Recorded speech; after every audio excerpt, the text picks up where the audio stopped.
It's a friendship that means so much to me.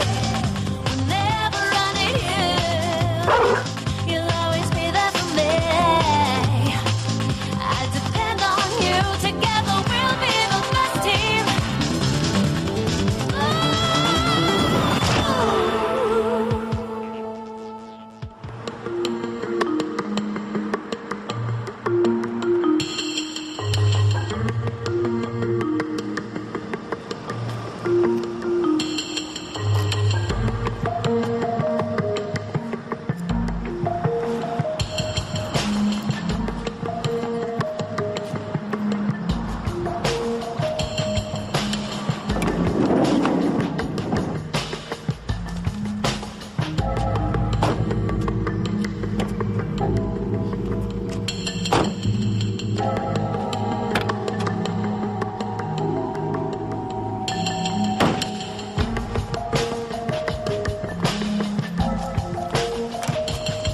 Guten Morgen, Herr Baumeister. Guten Morgen. Ich heiße übrigens Baumann. Baumeister heißen die da drüben, bei denen Sie arbeiten. Entschuldigung, aber ich merke mir keinen Namen. Das ist schon in Ordnung. Ich hätte jetzt kurz Zeit, deswegen bin ich rübergekommen.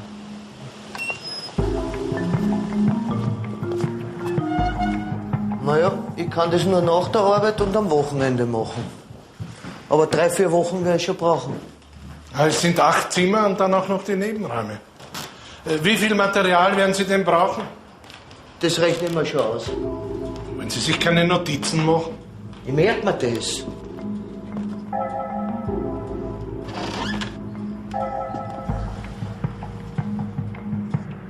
Naja, und mit dem Preis kommen wir auch ungefähr hin. Darüber müssen wir aber schon einmal reden. Sicher nicht. Dann soll es ein anderer machen. Also bitte beruhigen Sie sich, kommen Sie. Wir werden uns schon einigen.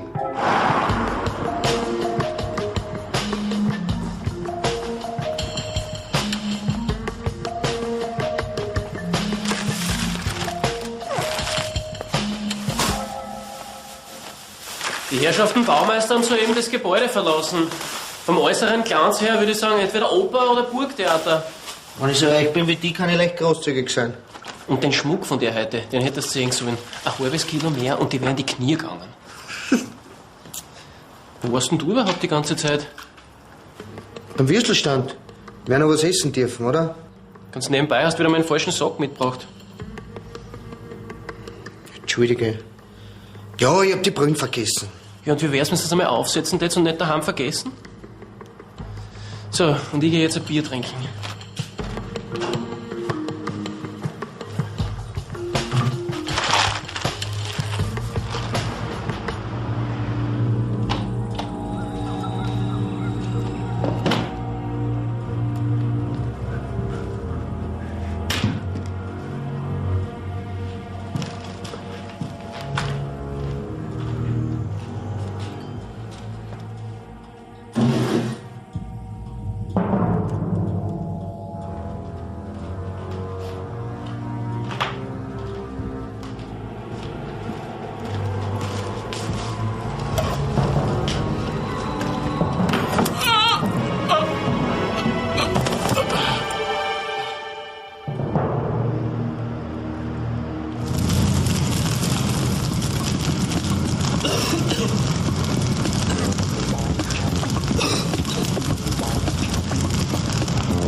Okay, Rex. Ich glaube, das hätten wir geschafft.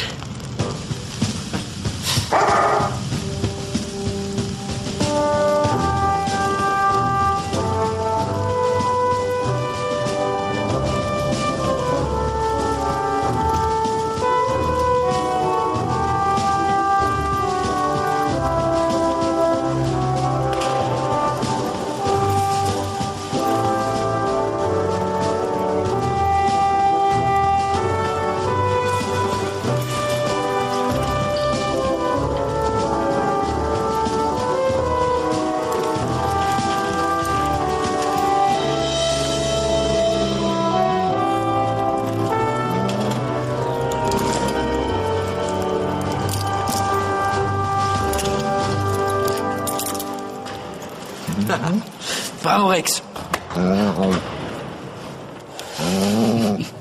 Gut habt ihr das gemacht.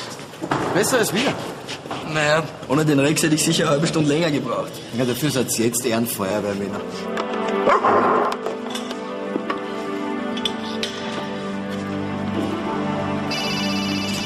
Entschuldige.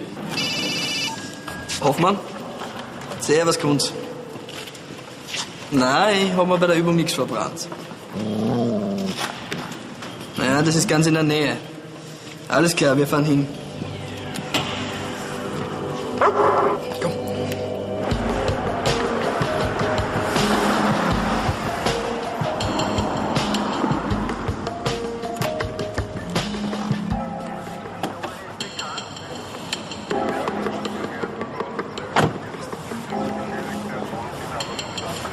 Weißt du, was da drüben passiert ist?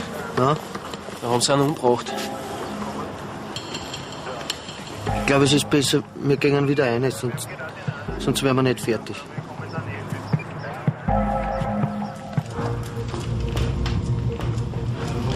Servus.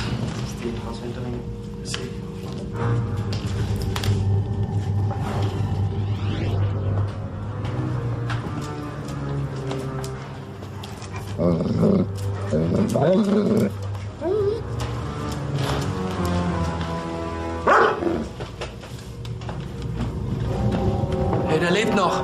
Ruf einen Krankenwagen. Sag mal, hat das der Amtsarzt nicht bemerkt? Der soll schwer reich gewesen sein. Hat angeblich einmal ein Juweliergeschäft gehabt früher. Die haben sicher unglaublich viel abgerannt. Glaubst du, dass das mehrere waren? Naja, das denke ich mir halt. Sowas müsste man mal machen, ha?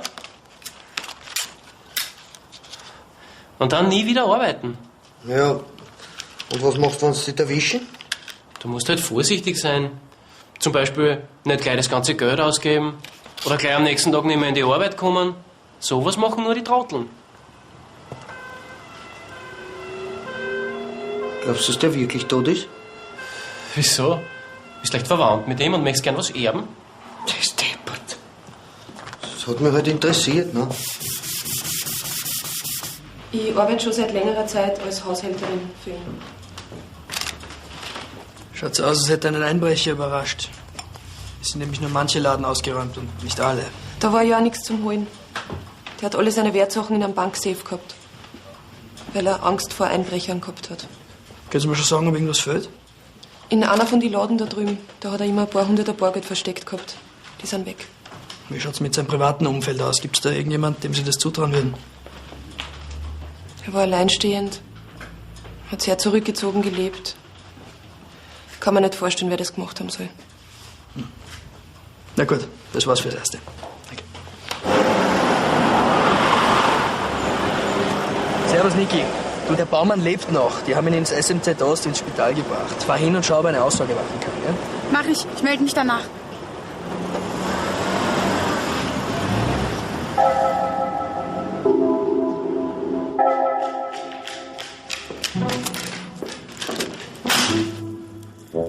Für uns habe ich Eis gekauft.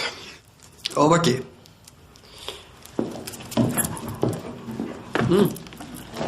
Die Niki hat angerufen. Ist irgendwas Neues vom Baumann? Der Baumann ist notoperiert worden, aber noch nicht aus der Narkose aufgewacht.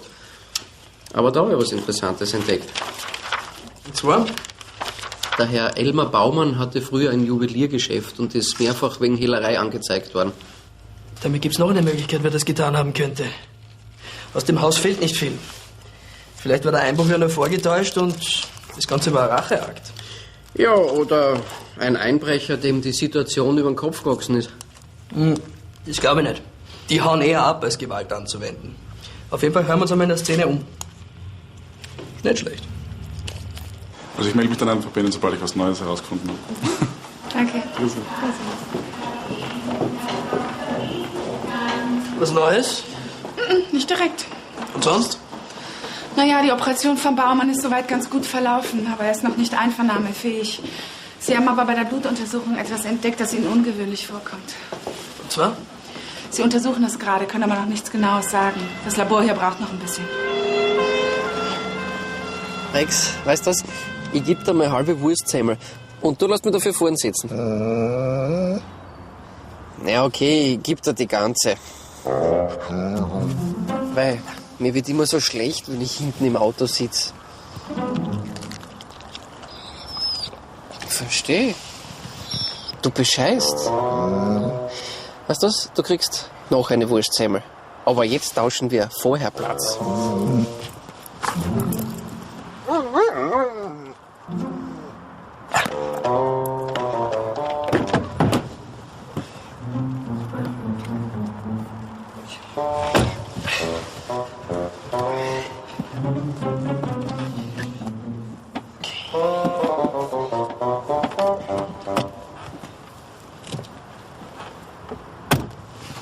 War was?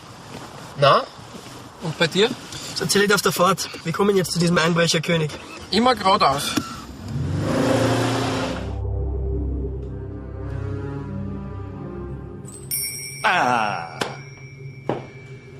Also, probieren wir es noch einmal.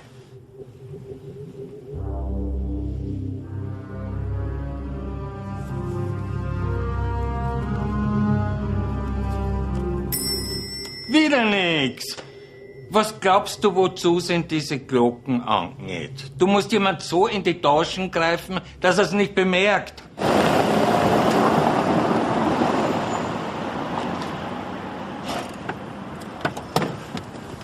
Sag, ist das der Ernst? Na, mein Kordel. Das ist der Vorname vom Sedlercheck. Scherzkübel. Was soll ein Einbrecherkönig sonst machen als einen Schlüsseldienst? Und, wie kommen wir da jetzt rein? Sag ich dir gleich. Ein Freund von dir? Nein, der Türöffner. Ah.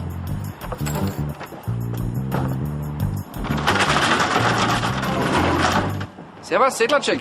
Servus, Kunz. Kommt's weiter.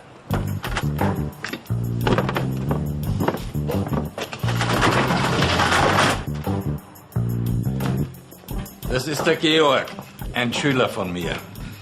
Mein Chef, der Marc, mein Kollege, der Rex. Das ist der Sedlercheck. Einbrecherkönig und berühmter Taschendieb. Freut mich.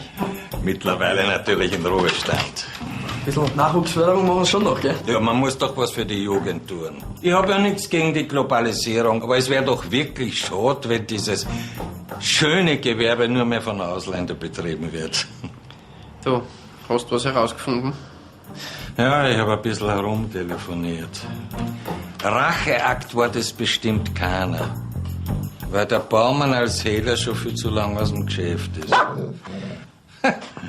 Toller Hund, was? Aber er sollte trotzdem dem Georg seine Brieftaschen wieder zurückgeben. Naja, der Rex lernt schnell.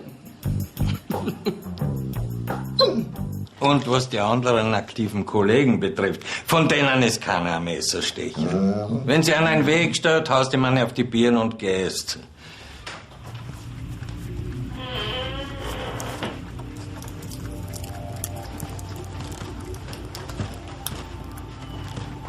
Meine Eltern haben eine Postkarte vom Urlaub geschrieben.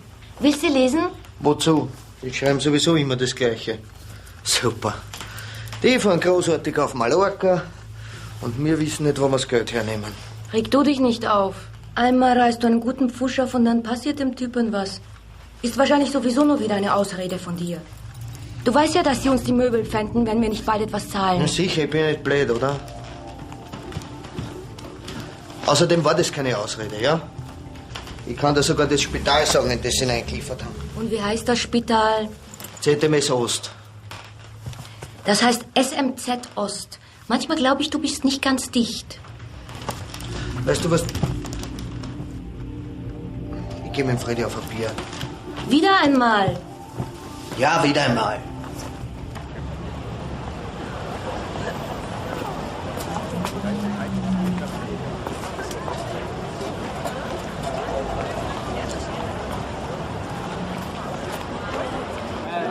Servus.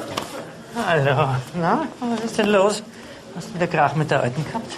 Na, das ist wie immer, aber irgendwie rennt zur Zeit alles schief. Na, erzähl. Weißt du, der Typ, der mir den Pfusch geben wollte, der ist niedergestochen worden. Und weil ich bei dem im Haus war, könnte die Polizei natürlich jetzt glauben, dass ich irgendwas damit zu tun habe. Wann ist denn das passiert? Gestern am Abend oder in der Nacht? Ja, was regst du dann auf? Du kannst jetzt zumindest sagen, dass da warst in deinem Kurs, ne?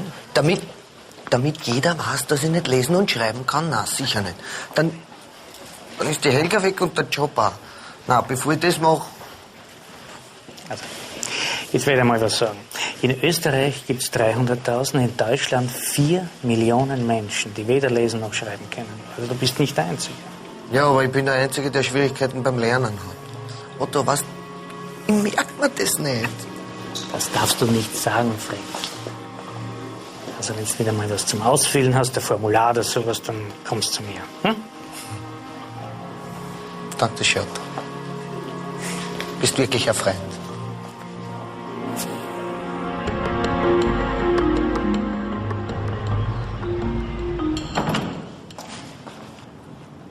Frau Herzog, er ist wach.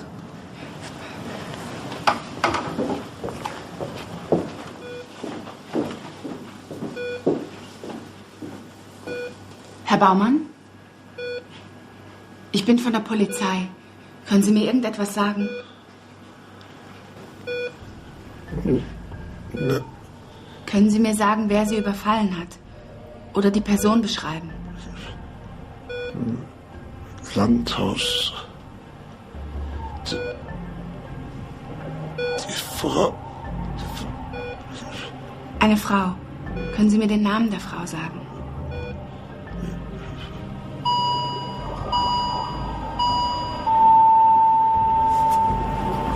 Schwester!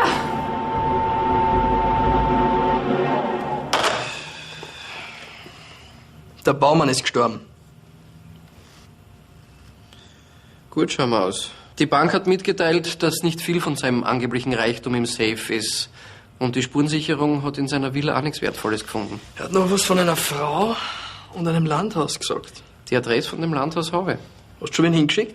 Na, weil die eine Hälfte der Spurensicherung ist auf Urlaub und die andere ist in der Villa vom Baumann. Na gut, dann werden wir uns selber dort umschauen müssen. Rex, komm.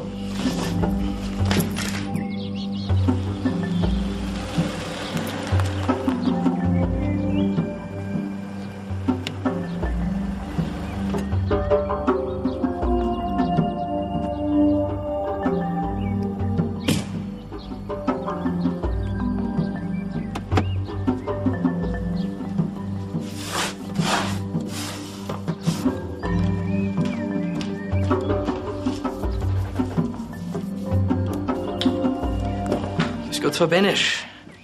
Ich hätte aber jetzt nicht gedacht, dass wir uns so bald wiedersehen. Das ist meine Kollegin Herzog, die Frau Benesch. Ich habe mir nur ein paar persönliche Sachen von mir geholt. Jetzt, wo der Herr Baumann tot ist, wäre ich ja nicht mehr herkommen. Woher wissen Sie, dass der Herr Baumann tot ist? Jemand vom Spital hat mich in der Villa vom Herrn Baumann angerufen. Dafür waren Sie aber rasch da. Entschuldigen Sie mich einen Augenblick, bin gleich wieder da.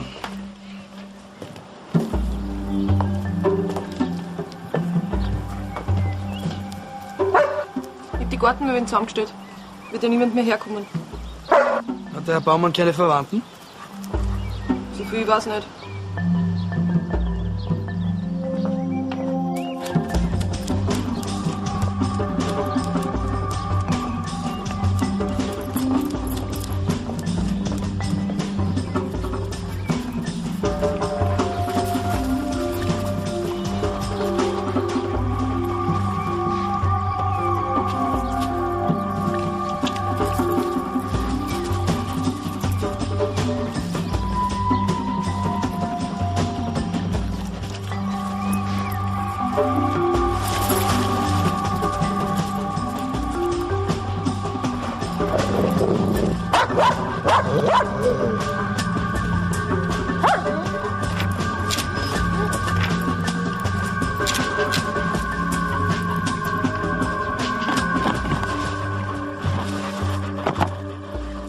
Fleck ist ausgeräumt. Gut gemacht, Rex. Sie sind durch den Bach gegangen, um ihre Spuren zu verwischen. Und dann haben sie das Versteck vom Baumann ausgeräumt. Warum? Er war unheimlich geizig. Da hat man sehr wenig bezahlt.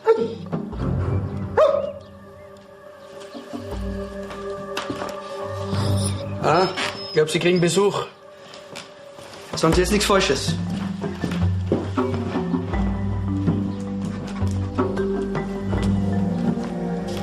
Hast du alles eingepackt, Mausi? Ist alles in Ordnung? Na, nicht ganz.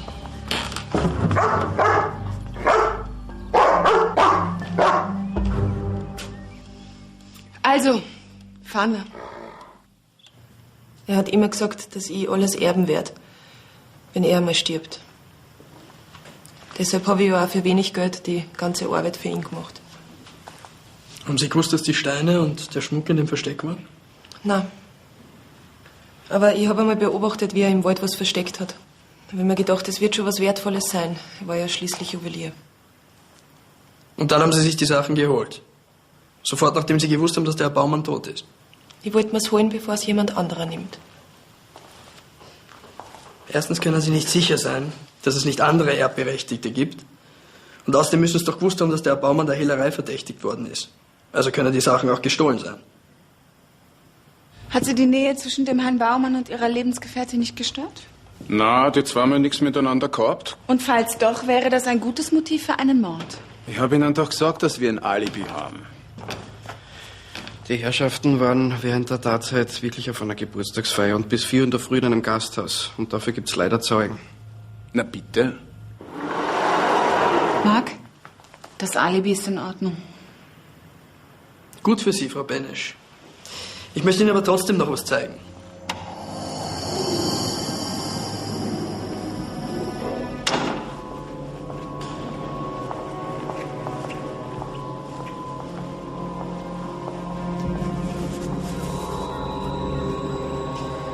Woran glauben Sie, ist der Herr Baumann gestorben? Der ist doch niedergestochen worden. Ja, das ist richtig. Aber ohne diese Stiche wäre er sehr bald an etwas anderem gestorben. Was heißt das? Das heißt, er war kurz davor, an einer ihm regelmäßig verabreichten Überdosis seines Herzmittels zu sterben. Der hat schon jahrelang das Mittel gegen die Herz-Kreislauf-Schwäche genommen. Ja, es könnte doch sein, dass Sie ihm zusätzlich ein bisschen was ins Essen gemischt haben. Er hätte Ihnen nicht sagen sollen, dass Sie einmal alles erben werden. Der Klaus hat die Idee mit dem Herzmittel gehabt. Aber erstochen haben wir ihm nicht. Das könnte man aber auch anders sehen. Vielleicht ist Ihnen das mit dem Medikament ja zu langsam gegangen. Vielleicht haben Sie ja jemand bezahlt, dass er den Herrn Baumann umbringt. Na, damit haben wir wirklich nichts zu tun. Nachdem Sie zugegeben haben, dass Sie den Herrn Baumann vergiften wollten, kommen Sie erst einmal wegen Mordversuch in Untersuchungshaft. Ich glaube trotzdem, dass die beiden was mit dem Überfall an den Baumann zu tun haben. Immerhin hat er zum Schluss das Wort Frau gesagt. Na, andererseits, wenn die zwei noch ein paar Monate gewartet hätten, wäre der Baumann eines scheinbar natürlichen Todes gestorben. Wozu ist er der Mord, durch den die Benesch als erster verdächtigt wird? Du glaubst also, es war ein völlig Fremder, jemand, der mit denen nichts zu tun hat?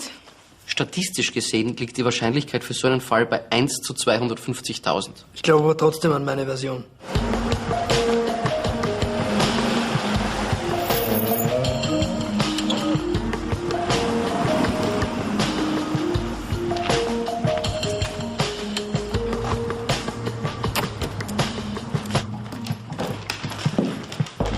Grüß Sie. Irgendwas Besonderes? In den Zimmern, in denen wir bis jetzt waren, nichts. Gut, schauen wir ein bisschen um. Scheint außer der Benesch und dem Baumann niemand hier gewesen zu sein.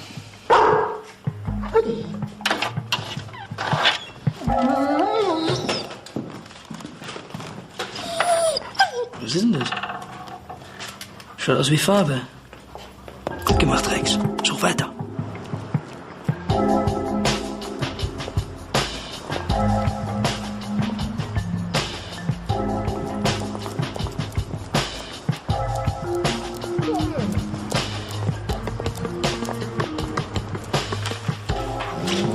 glaube, wir müssen nachher dringend auf ein Bier gehen. Ja? Wieso? Für ein Bier braucht man doch keinen Grund. Und außerdem hast du vorher gesagt, dass das schlecht geht. Und nach einem Bier geht's dir sicher besser. Ich glaube, es ist besser, wenn ich heute daheim bleibe. Grüß Sie, die Herren. Darf ich kurz stören? Ah, ich kenne Sie. Sie sind von der Polizei. Ich habe Sie schon da drüben gesehen. Wir haben den aber nicht niedergestochen. Schade. Da hätten Sie mir eine Menge Arbeit erspart. Aber vielleicht können Sie mir ja sagen, wie die Farbe in das Haus von dem Ermordeten kommt. Wieso ermordet? Er ist im Spital gestorben. Soll die Farbe analysieren lassen oder sagen Sie mir, was los ist? Naja, also... Ich war vorgestern drüben beim Herrn Baumeister. Baumeister sind die da. Wir verwechseln dauernd irgendwas. Was haben Sie gemacht beim Baumann? Naja, der wollte, dass ich sein Haus ausmale. Im Pfusch. Ach so? Und davon hast du mir aber überhaupt nichts erzählt.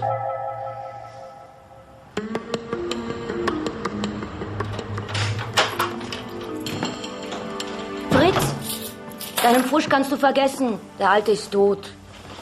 Wieder nichts. Da lies selber. Du schaust auf der falschen Seite. Da steht's. Das brauche ich nicht lesen. Ich weiß sowieso, was passiert ist. Die Polizei war heute bei uns.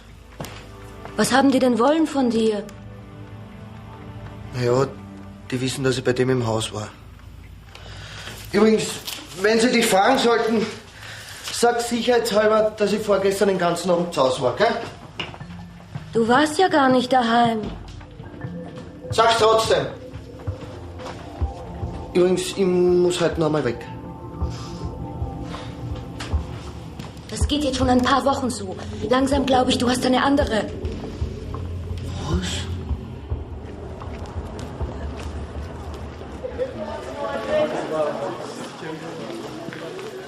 Na super. Schon wieder deine Schulden nicht zahlt. Ich will mir 500 ergeben. Ja, aber ist doch viel Geld. Für das, was ich denen schuldig bin, ist das nichts. Siehst du, was er mit mir gemacht hat? Ja, aber was verspürst du denn dauernd dein ganzes Geld? Wo hast du überhaupt 500 daher? Ich habe woanders gespielt und gewonnen. Irgendwann einmal habe ich schon einmal große Glücksteine, wirst du schon sehen. Hoffentlich erlebst du das auch.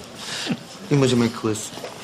Sag mal, was ist denn eigentlich mit der Geschichte, die da gegenüber von deiner Arbeit passiert ist? Die Polizei weiß, dass ich bei dem im Haus war.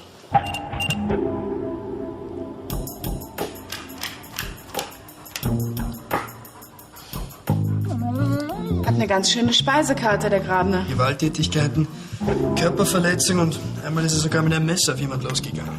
Ja, und gegenüber von dem Haus, wo er arbeitet, ist der Baumann niedergestochen worden. Dazu kommt, dass der Grabner schon mal in der Villa von dem Baumann war, also kennt er die örtlichen Verhältnisse. Vielleicht war das sein erster Einbruch, der ungewollt mit einem Totschlag endete. Auf jeden Fall schauen wir uns den Burschen noch einmal genauer an. Rex, komm! Ja, aber sicher bei meinen Wurstsemmeln. Ah, die Wurstsemmeln sind da. Aber irgendetwas hat der angestellt.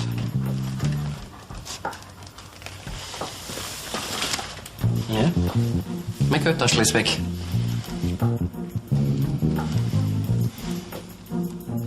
Da ist es ja. War eh kein Geld drinnen. Naja, was riechst du denn so auf? Ich hab da 20 Gutscheine für Wurstsemmeln drinnen. Naja, er hat ja doch was gelernt beim Einbrecherkönig.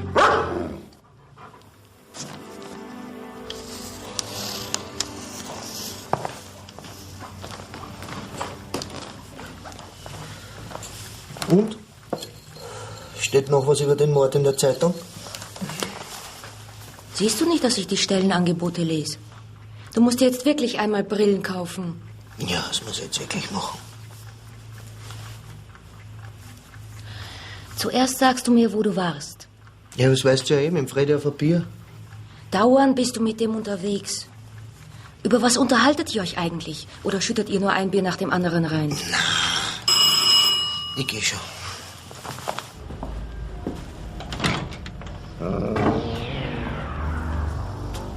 Ist gut? Grüß Sie, Herr Gardner. Dürfen wir kurz reinkommen? Ja, bitte.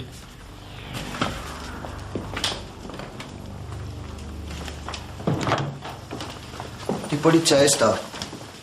Das ist meine Lebensgefährtin, die Helga. Hoffmann, freut mich. Wollen Sie nicht Platz nehmen? Nein, danke. Ich möchte Sie um die Zeit nicht allzu lange aufhalten. Ich wollte Ihnen eigentlich nur sagen, dass wir laut Zeugenaussagen jetzt wissen, dass der Herr Baumann vorgestern zwischen 20:30 Uhr und 21:30 Uhr überfallen worden ist. Wo waren Sie denn da, Herr Grabner? Er war den ganzen Abend zu Hause. Ich habe eigentlich ihn gefragt. Was wollen Sie denn überhaupt von mir? Naja, Sie haben ein paar passende Vorstrafen und Sie arbeiten gegenüber vom Tatort, also... Ja, Sie haben ja gehört, ich war den ganzen Abend zu Hause. Gut, das war's dann. Ja, da fällt mir noch was ein. Wo waren Sie denn heute am Abend? Auch daheim? Nein, heute war ich auf dem Bier. Mit seinem Arbeitskollegen, dem Freddy, der wird das bestätigen können. Naja, nicht ganz. Also, der Freddy ist halt nicht gekommen. Ich war allein. Wo? Im Schweizer Haus. Ah, im Schweizer Haus. Das haben Sie sich gut ausgesucht. Naja, da sitzen immer mindestens 500 Leute, da wird sich keiner an Sie erinnern können. Schönen Abend.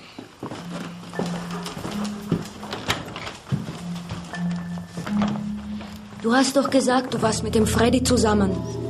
Naja, war ich halt nicht. Und warum hast du es dann gesagt? Weil ich vergessen hab. Außerdem brauche ich dir nicht jeden Schatz erzählen. Das interessiert dich sowieso nicht. Hast du etwas mit der Geschichte zu tun, Fritz?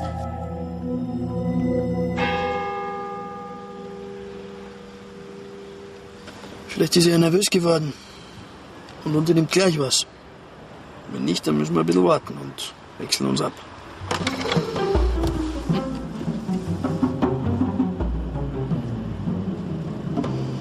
Okay. Dann übernimmst du die erste Schicht.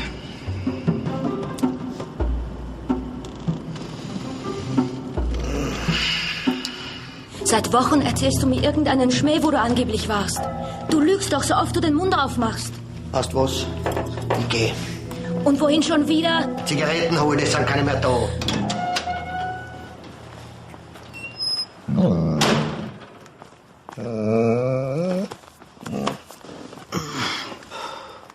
Okay, los geht's.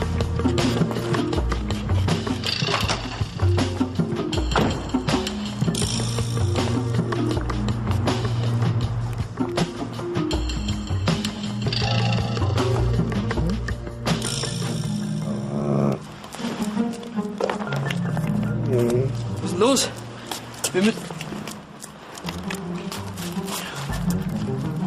Also gut.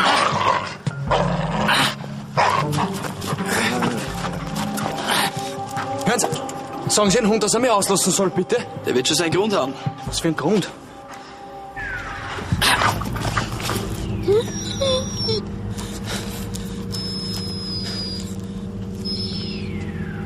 Ich verstehe schon. Das hat dich abgelenkt. Jetzt gib her. Ich glaub, du hast einen Hammer. Na, aber einen Ausweis. Lass ihn rechts. Das ist wichtiger. Komm.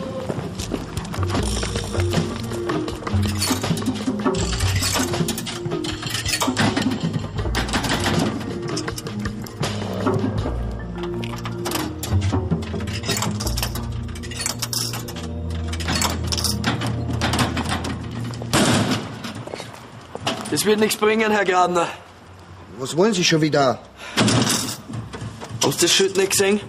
Natürlich habe ich es gesehen. Na und?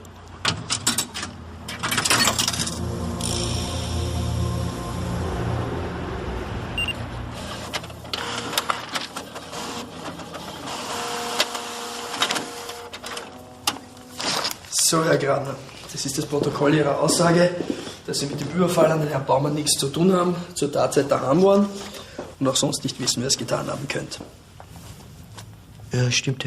Na gut, dann lesen Sie es durch und unterschreiben Sie es.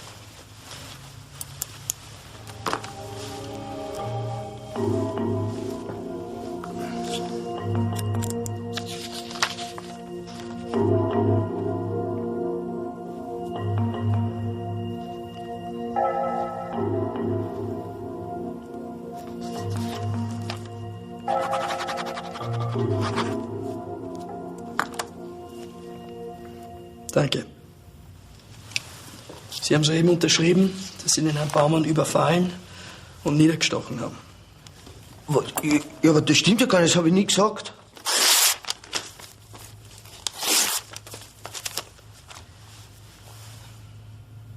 Herr Gradner, ich glaube, dass Sie weder lesen noch schreiben können. Und dass Sie eine irrsinnige Angst haben, dass das irgendjemand erfährt.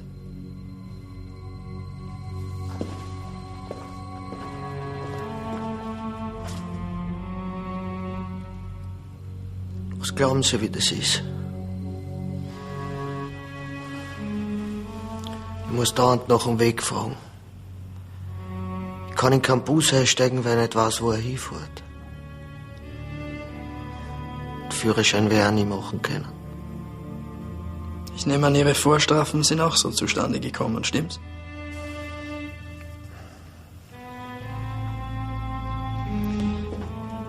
Ich bin bei verschiedenen Pflegeeltern aufgewachsen. Schwer erziehbar, Lernschwierigkeiten, dauernd die Schule gewechselt. Ich wollte wirklich lernen.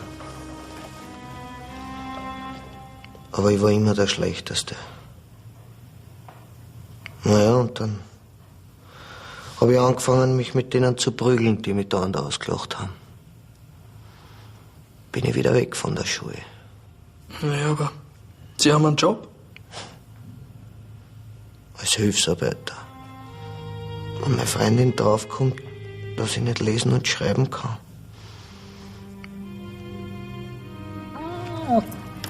Manchmal glaube ich, bin es gar nicht wert, dass sie bei mir ist. Aber geh. Sowas dürfen Sie nicht einmal denken. Das ist der Rex. Dem ist es vollkommen egal, ob Sie lesen können oder schreiben. Ich bin mir sicher, dass es auch andere gibt, die so denken. Haben Sie irgendwem davon erzählt? Dem Machert. Der ist Schulwart in der Volkshochschule, wo ich lesen und schreiben lerne. Ist ein richtiger Freund. Mit dem können Sie über alles reden. Wissen Sie, der erzählt mir auch von seinen Problemen. Bei der Arbeit oder mit seiner Ex-Frau, wenn er wieder mal Spielschulden hat. Haben Sie dem auch erzählt, wo Sie arbeiten? Sicher. Jetzt auch? Wissen Sie, es kommt nicht so oft vor, dass wir bei so reichen Leuten wie die Baumanns arbeiten. Baumeisters. Sie arbeiten bei den Baumeisters. Ja, ich werde mir das nie merken. Es könnte doch sein, dass der Machert geglaubt hat, dass es bei jemand mit dem Namen Baumann was zu holen gibt. Sie haben Baumeister und Baumann verwechselt, die Adresse ist auch ähnlich. Der Machert hat sie ausgehorcht und ist dann aus Versehen wegen ihrem Irrtum im falschen Haus eingebrochen. Na. In Wahrheit wollte der Machert bei den Baumeisters einbrechen und dann wäre der Verdacht auf Sie und Ihren Kollegen gefallen. Glauben Sie immer noch, dass das ein richtiger Freund ist? Jetzt weiß ich überhaupt nicht mehr, was ich glauben soll. Herr Gradner, wo finde ich denn diesen Schulwart? Tagsüber ist er Fremdenführer auf der Burg Liechtenstein.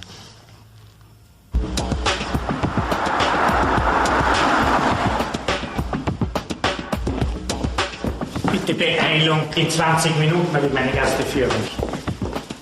Das wird Sie nicht ausgehen, Herr Machert. Was will denn die Polizei von mir? Ein Irrtum richtigstellen. Sie sind aus Versehen in die falsche Villa eingebrochen und haben in Panik den Besitzer umgebracht. Wie kommen Sie denn darauf? Wir haben an einem Fenster Fingerabdrücke gefunden. Wenn die mit Ihren übereinstimmen, dann...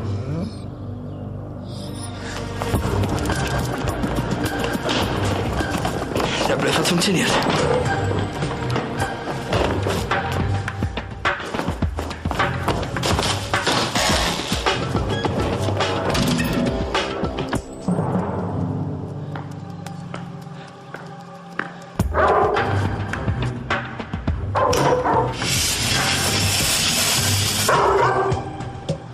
Zutritt verboten. Danke, Rex. Ich werde aufpassen.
Aber er hat lesen können.